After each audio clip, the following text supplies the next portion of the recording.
সালাতে দোয়া কবুল হয়। সালাতে দোয়া কবুলের তিন জায়গা। একটা হচ্ছে তাকবীরে তাহরিমের পরে আমরা সানা পড়ি না, আমরা তো একটা পড়ি। আল্লাহর হাবিব সুন্নাহ এবং নফল নামাজে আরো পড়তেন সানা, ওই দোয়া কবুল হয়। দুই নম্বর জায়গা সালাতে সেজদায় পড়ে দোয়া করলে কবুল হয়।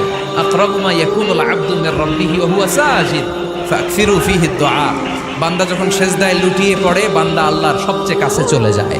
কিন্তু বিশ্বনবী বলে, সেজদাটা তোমার রবের কুদরতি পায়ের উপরে পড়েছে। সেজদায় পড়ে দোয়া করেন। সালাম ফিরানোর আগে বিশ্বনবী দোয়া করতেন, লা ইউসাল্লিমান্না আহাদুকুম হাত্তা ইয়াতাআওয়াযা মিন আরবা'a।